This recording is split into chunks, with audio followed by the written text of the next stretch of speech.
it's a rare honour, actually, for a junior boy from Llandovery College to be able to interview the illustrious head boy when he, in his second year, somebody who's so lofty. David, it's a delight to be here. We've seen each other over the years on various occasions, but I hope, can I call you David? Do I have to call you Sir David? David, for God's sake. Anyway, what I want to do actually with you, David, is actually to talk about your time at Llandovery, to talk about what it meant to you, your obvious achievements there. But I also want then to move and talk about how that prepared you for what is by any measure an extremely illustrious career, covering not only business here and abroad, major companies, but also education. You've had a major part to play in educational governance and oversight. So that is going to be the theme. And what I'd like to do is to get the whole story. Now, I'm well aware, David, that you're not going to tell us everything because, there are things about school life we don't talk about, but I think we can cover most of it. And indeed, not only your academic career, but also your career as a thespian on the stage. Anyway, let me start off by asking you, first of all, where were you born and where do you come from? I was born in Rhydfelyn, north of Cardiff, and in a house in the middle of a row of terraced houses, which my great-grandfather had built, because this row of houses was in Loch Lewis in Rhydfelyn, because my family came down off the farm at Glyntaff above Treforest to live in Rhydfelyn in 1794 when the Glamorganshire Canal opened. And my great-grandfather, because of course the 1870s, 1880s were like the oil boom in the South Wales valleys, and Pontypridd's population went up from something like 12,000 to 80,000 in a very short time. And they were running the barges, but my great-grandfather built these houses, and we had the house in the middle of the terrace, because my grandfather was the favoured son of my great-grandfather, so we had the best house, even though he was the youngest son. So I'm really a Treforest boy. And you went to school, obviously, in Treforest. So how did you end up in Llandovery? Well, I went to school in Park School in Treforest, and I was very lucky in the standard of teaching there, because we had a marvellous master called Don Herbert, and so in those days you had to do the 11 plus, and we all did rather well in the 11 plus under old Don. But I went to Llandovery, I've only found out recently, from Gwyn Davis. The reason why, so this is according to Gwyn. Gwyn's father kept the Greyhound Hotel in Pontypridd, and my father used to visit the Greyhound, and with Billy Thomas, who was the father of the three Thomas boys, Derek, Mike and Gary Thomas, also from Pontypridd. And my father was wondering whether I went to Wycliffe or to Llandovery. And Gwyn reckons that it was his father that persuaded my old man to send me to Llandovery. So I remember going up for the entrance exam, and there were a number of guys there from prep schools, etc., who had done Latin and who had done divinity. And here am I from the primary school in Treforest, didn't have a clue in divinity or in Latin, but I seem to have got in all right, because I got one of the foundation, John's foundation. And that's the link between us. And the Thomas Phillips. Yeah. I also got the Thomas Phillips in 1955. Yeah. 103, yes, Yeah. the foundation scholarship. That's it. They call them then the entrance Thomas Phillips scholarship. Yeah, that's it. But I have to tell you, David, we didn't do any Latin or divinity. So what happened? I don't know. The Archbishop must have dropped it later on. It does sound very much like it, because I think had it been Latin or I was struggling with English, let alone anything else, because I only spoke Welsh. Yeah, yeah. You didn't speak any Welsh? No, because my grandfather had it hammered out of him at school, at the old penny school. If they spoke any Welsh, it was bad news. Yes, well, Welsh not. Yeah, knocked out of them. Yeah, absolutely. Your first impressions, you arrived there. Yeah. You've never been away from home before. No. You didn't go to a prep school, therefore you weren't prepared, No. as the title is. And you arrived there. So what was your first impression? Felt absolutely lost, absolutely isolated. We had to go down to see the matron the first night.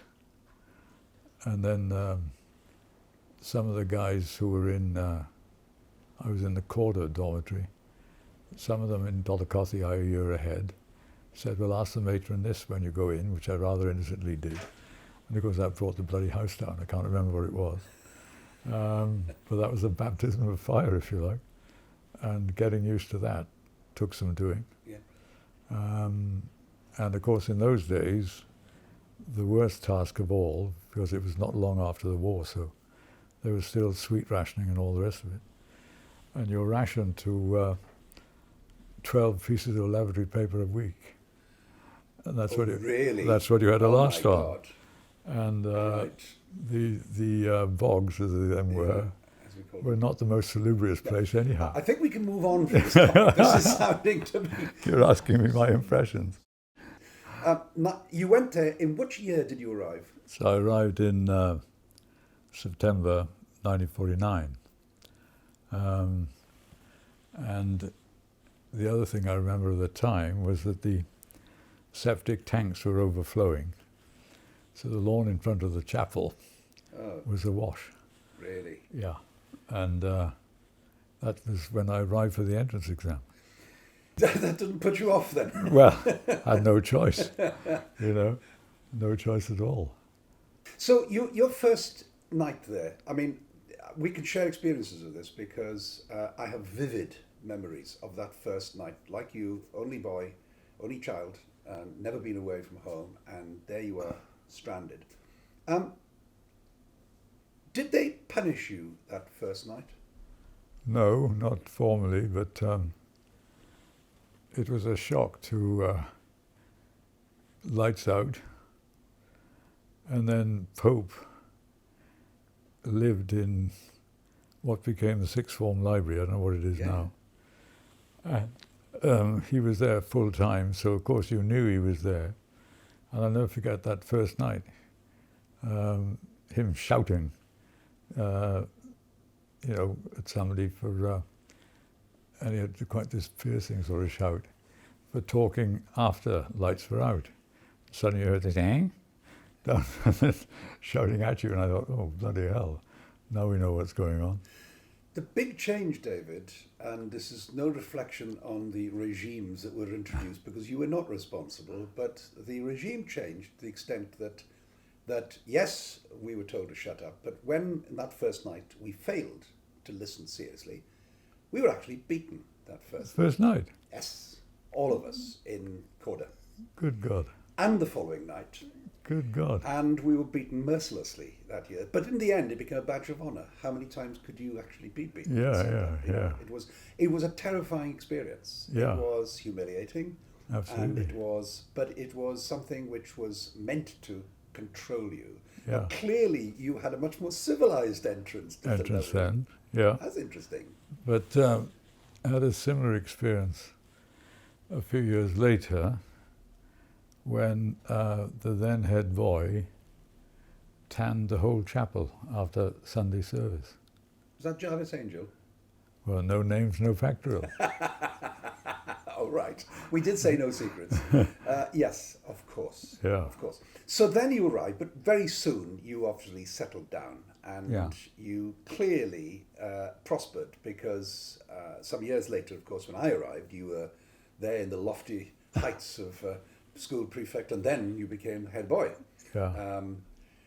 You obviously thrived. Others didn't. Why do you think you actually did well in Llandovery and so many others fell by the wayside. Now, that's not disparaging the school, by the way, at all, No, but it no. does happen. A lot of people did not actually prosper. I can understand that.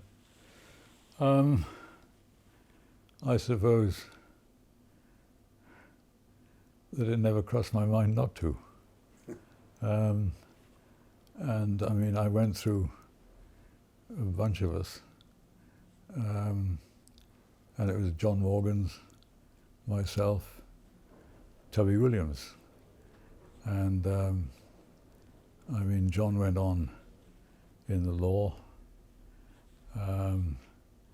Tubby went up to Birmingham to read chemical engineering and took a PhD in chemical engineering down at Toulouse, and ended up in charge of Shell in the North Sea, and then Shell in Australia, and retired down to Australia. And the three of us went all the way through. Yeah. I'm thinking that there was something about, and this is a difficult thing to test, character.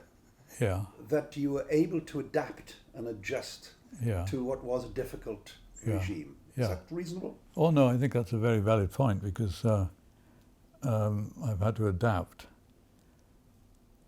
at each stage in your career, and to different countries, different cultures, different institutions. And my father used to tease me that you know, it's a game of snakes and ladders. I mean, you've done very well at private school, at primary school, and then you dropped down at Llandovery to the bottom again. Then you rose up at Llandovery. Then you went in the army, and had the humiliation of being a gunner, etc., in basic training, and then failing a unit selection board, right at the bottom. And then, of course, university is the great leveler. You know, that you think you're doing pretty well till you hit them, and these guys really, really are bright. Yes. Yes. You're bloody lucky to be there. And so it's snakes and ladders, and I think that adaptability you had to look after all the time. You know? Now, in Llandovery, you obviously were a sportsman. You played rugby. Yeah. And you got your colours, I think, in 53, I think. 54, I think, yeah. I remember that well, and I remember writing about how useful you were, actually, there. Very good. Not at all.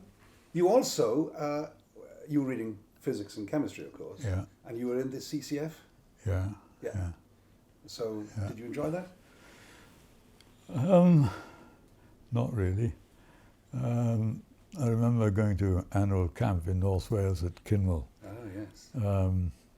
And where the Lowther House is now, which is now a hotel. And marching around there in all the bloody dust carrying a rifle.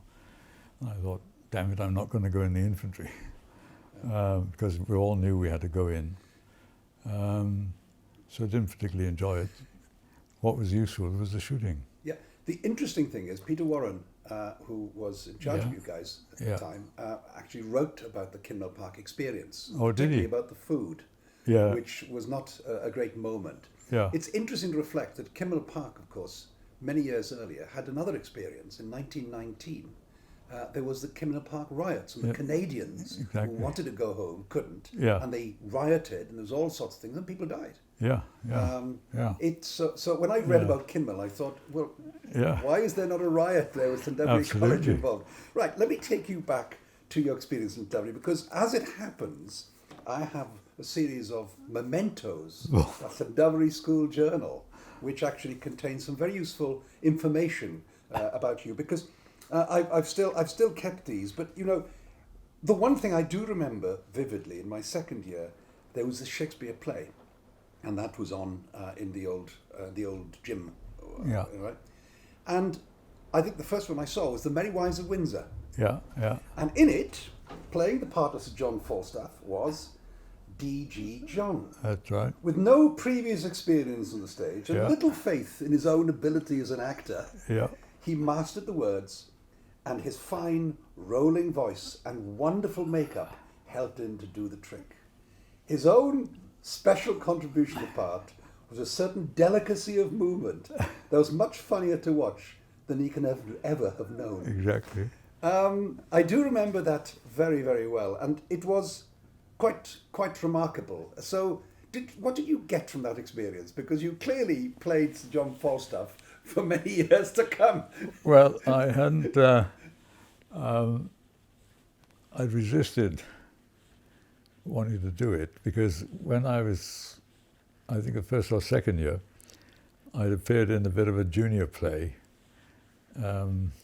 which was put on by a guy called Richardson, who was the then classics master. And I didn't enjoy that experience at all. So what I did for Bell was all the lights and the electrical side of it. And then he suddenly said, by the way, you're Falstaff. I said, oh, hell. Had to grow up quickly. And then I remember panicking over my lines. Ah, yes. And getting to the stage where I think it was only something like 2 weeks ahead, and really learning them then all the time. Gosh. And I didn't really enjoy it. I mean, Penry was there as well, Penry Jones at the Who time. then became a significant actor. Absolutely. Played in absolutely. television. Yeah, And did all sorts of and I things. remember his Malvolio. You know, you could see absolutely. it. You could see it coming out then. So I didn't enjoy it. It was a bit of an ordeal, and I was very glad when it was all over, and very surprised to read what Bell had written. I'd never thought of that. And it's very interesting if I reflect too that actually the part of Dr. Caius was played by Nick Ruddle, That's right. Yeah. who Nick Ruddle was the one, by the way, just in passing, was the one who helped to teach me jazz piano. All Because right. he used to play boogie on the piano. Yeah, and he yeah. taught me Yeah. some of those first things and actually started me off, Yeah. which was great. And having that kind of mentoring meant that you were able to do something which normally was not allowed. Yeah, but anyway, exactly. Nick was there. And of course, he then went on to become a very significant figure, Yeah. as you know, because he went to Chicago. Yeah, went to and there's Corn- a theatre named after him now. Is there? Yes. Ah. He's become a very eminent figure Yeah. in the drama world of Chicago. Yeah, because he went to Cornell first. Yes, but then University Classic. of Chicago. But Oh, Nick that's right. clearly was destined. But, you know, and then I think Sir Hugh Evans was Di Geely. Now, I'm not sure. Was Di Geely an actor? Oh, yeah. Yeah, he did pretty well. Yeah. Damn sight better than me, I thought. Absolutely. You know, yeah. Exactly. Because you see, I remember he was a great rugby player. Oh, of yeah. course, supreme rugby player. And Absolutely. cricketer, goodness sake, Absolutely. everything else. Yeah. But I can't recollect the acting, because I think that was the only time that I remember him playing. But so he was an actor as well. Yeah, if my memory was, Yeah. yeah. So Yeah. beyond that, you obviously then progressed and you became head boy. What was it like to be head boy? I suppose the first instinct that I had about it was the start of the last year. There was a notice on the notice board when you arrived saying to go in and see the warden. So I went in to see William, and he said, Di, he said, you're head boy. He said, I knew you'd worry about it if I told you earlier. And that was it. You had no choice. You got on with it. And, you know, you absorb a lot by watching other people do it. And it was an extremely useful experience at the time.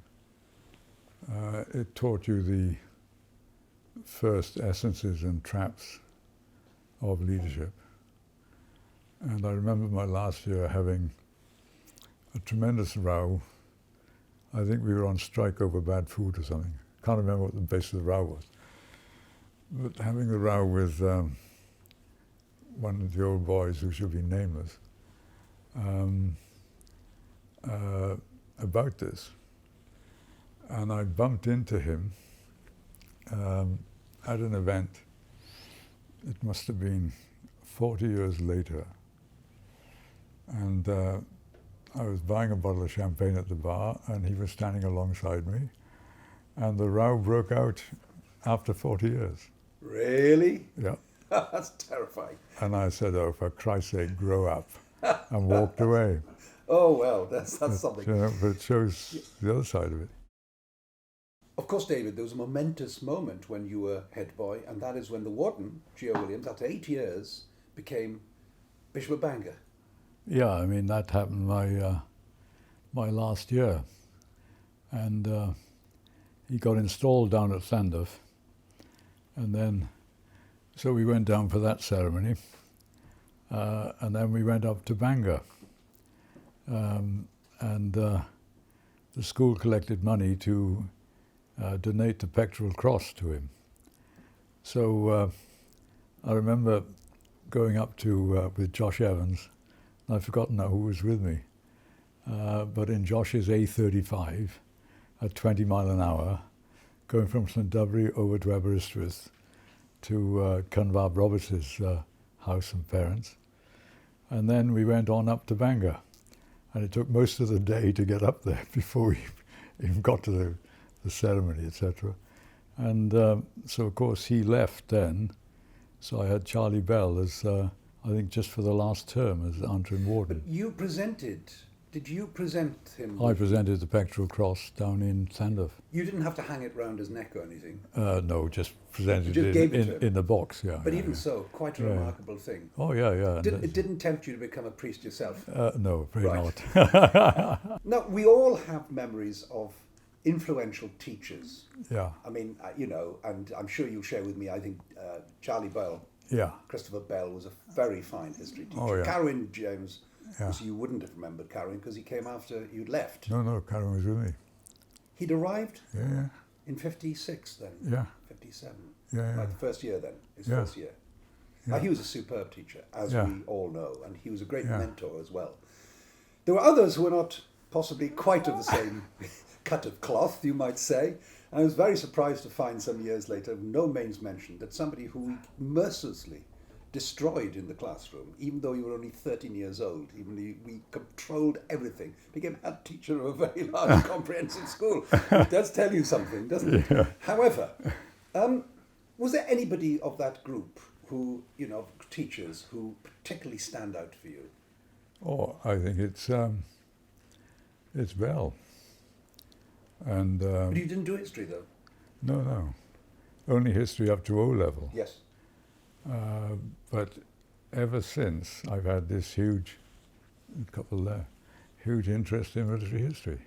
Right. And I remember going on a trip up to Stratford with Bell in the bus, and going up. Used to go up through Kington, you know, That's that right. way, and going up round the Sugarloaf, and him saying casually, "Oh, that's a good mortar position."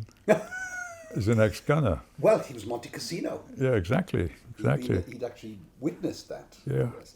But in terms of science teaching, I mean, I may be wrong here. I was going to do science, Yeah, but I didn't particularly care for the quality of the teaching of science. yeah, So I went history instead. yeah. But you stick with it. Well, I mean, Bell gave me my love of history. Let me illustrate the point with the way he taught the Battle of Waterloo. Oh, yes.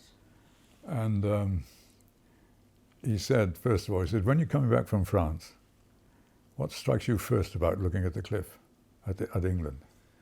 So we all said, White Cliffs, sir. No, you bloody idiots, he said. You know, what else? And we were humming and hawing, thinking, what the hell do you see at New Haven or wherever it was? And he said, it's green. It's very green. Why is it green? Why is the grass green? Of course, all stuck for it. And he said, because of the rain. And what happened at Waterloo? It rained the night before. He couldn't bring his guns up.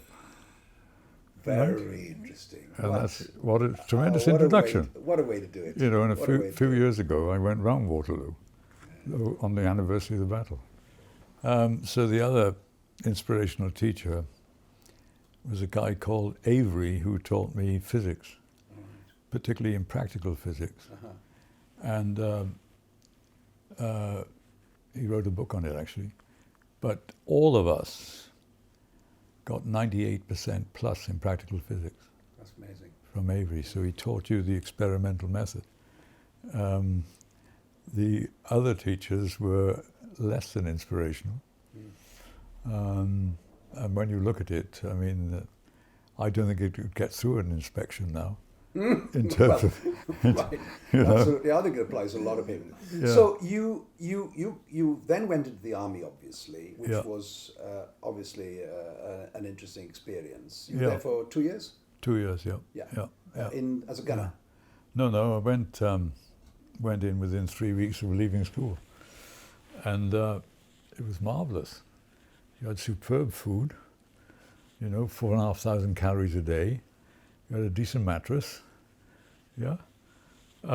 You were warm, lived like a king. And then at the end of your basic training, you take a thing called the Unit Selection Board. That's right. So most of the public school boys automatically get through it. Yeah. They fail me. Why? Okay. So you have a failure interview because I appeared a bit nervous, etc. Okay, was what the major said. Yeah. And so he said, right. He said, you're going up to Rill, to Kimnell Park, which was a gunner signaller training camp at the time. So he said, you'll be a sergeant. You'll have your own room in the barrack room, training out in squads of 30, etc. So I said, no, sir. I want to go to a gunner regiment, And I couldn't get over that. I said, I want to learn my trade. So, of course, then I went down to 61st Field in Salisbury Plain. And we worked up from the January to the May, from being a troop firing up to a whole division firing. The Army can't fire a division of artillery now. And we fired as a division for the then German Defense Minister, Strauss. So we had a very thorough grounding. And then at the end of firing camp, they sent me up to Wasby. I then passed Wasby, and then ended up as a junior under officer at Officer Cadet School. Right. So, you have one SUO, and then you've got 3 other junior under officers. And Montgomery took our commissioning parade. Wow. And that was no joke. I bet. He was retiring from the army. And the RSM there at the time was a guy called RSM Lynch Irish Guards. And whenever he said, eyes front, then we used to burst out with laughter because 800 officer cadets on parade, right?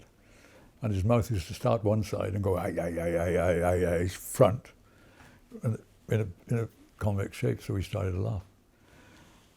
And you don't take the piss out of a field marshal. So he came round. So we were passing out a troop on the right of the line. So I had to walk round behind him, sort of well down the thing.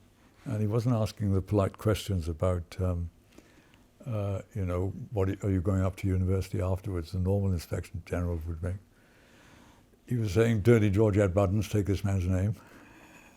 So it was a danger we were going to be held up from leave. But he had a grip. He really taught you something. Yeah. You learned that. You went to university. I want to move on, really, to ask a broader question, David. Yeah. And that is, though you were trained as a physicist, you graduated in natural sciences, you went to British Steel, Yeah. but then you moved on to something very different. Yeah. And that is Jardines, and you worked effectively in business and management. Yeah. How did you make that transition? Well, that's where I was brought up, my father had a small business. I had no knowledge of what business is about, no reference whatsoever. So in between the army and going up to university that summer, I joined the British Association for Science, the Advancement of Science, which was being held in Cardiff. And through that, I went out to see the Coombe Colliery. I went down to Steel Company Wales. Indeed. Yes. And I saw this huge rolling mill. Yeah. And I thought, oh, this looks interesting. And then up at Cambridge, I ended up reading metallurgy and advanced organic chemistry, which is a very good background. And hence through that, joined United Steel. Yeah. in Sheffield, and they had an excellent graduate training course which lasted for about nearly a year. So you joined on the Friday night, and I'd driven up from Spain, went in on the Friday night and suddenly arrived in the middle of Sheffield. They had 2 Victorian houses and built a lecture theatre and restaurant and squash court in the middle. It's the Department of Sociology up there now. And so you arrive there, you go in, they show you your room, they give you tea and biscuits, and you meet with the board. And I thought, bloody hell, this is all right. Because you knew you were facing 3 months of lectures, you know, like a university, which is deliberately founded like that. And then they disappeared, and then they suddenly, by about 5 in the evening, they said, right, here's your shovel, here's your clogs, right? 9 o'clock tonight, you're on the night shift as a fourth-hand melter in the melting shop. So we went straight in, and the men were tremendous. And that's when you realise, after I ended up as shift manager in Narrow Strip Mill, and then I realised that I couldn't understand the accounting system. I knew nothing about marketing. I was being trained as a first-class mill manager, but there were 7 mills in the world I could move to. And I thought, hang on. So that's why I decided to go to graduate school, and this was before business school. And this was 2 years before London opened in Manchester, and you had to go to the States. So then I went to Columbia, and then looking for a job afterwards, when the equivalent of the milk round takes place over in the States. I went to see Inland Steel in Chicago as because I had most to offer in the steel industry. And as I went in, there was the vice president of marketing there, because Inland Steel in those days were the only marketing-oriented steel company. And he was putting the phone down as I walked in. And he said, Bob speaks very highly of you. This is my ex-boss in Sheffield. Bob Scoley, who ended up as chairman of British Steel. Oh, yeah. And so it showed you how small a world it is, indeed. you know.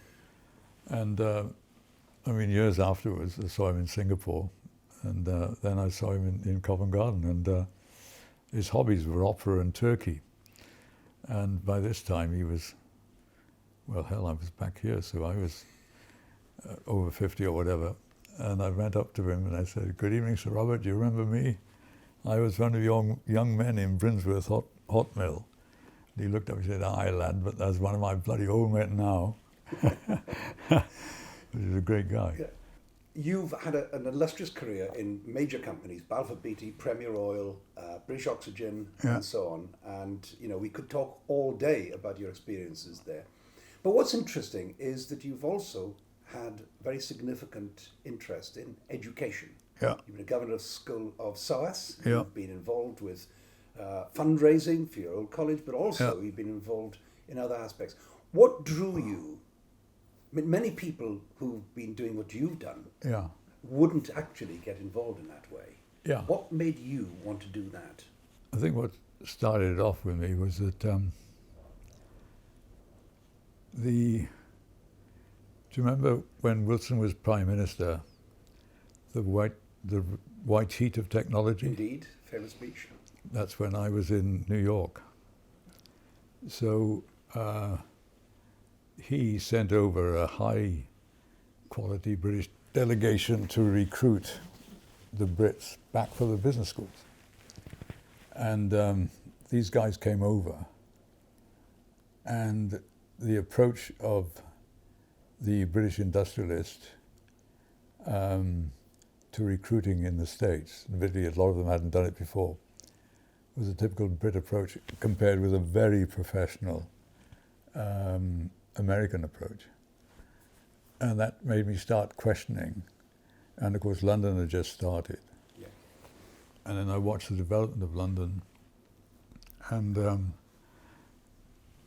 I think that's what sparked me going into to joining the Council of Industry and Higher Education first, when I was chairman of BOC. because that's the FT 100 chairman and the vice chancellors, That's right. and you can influence things. So I was on that board for 4 years. With SOAS, the group I was working for, Inchcape and Swires have always had somebody Of course they have. on the board. Yeah. So I joined In that capacity. and took over a year later my predecessor in Singapore that had been on there. And then they throw you off after 10 years. I ended up doing 13 years there. Obviously a man who's much valued. Oh, I had a great deal of So fun. the key question I've got is a really final question, which is a what if. Yeah, Supposing you hadn't gone to Llandovery, yeah. how different do you think things might have been?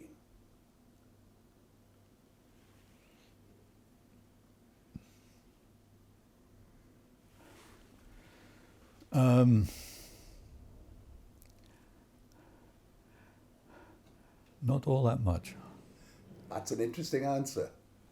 because I came up, being brutally frank, about a lot of frontline prejudice against the Welshman. Right. Okay. I mean, the army of my day, a Scots accent was respectable. A Welsh accent, you got to work bloody hard to overcome it. It's a frank answer.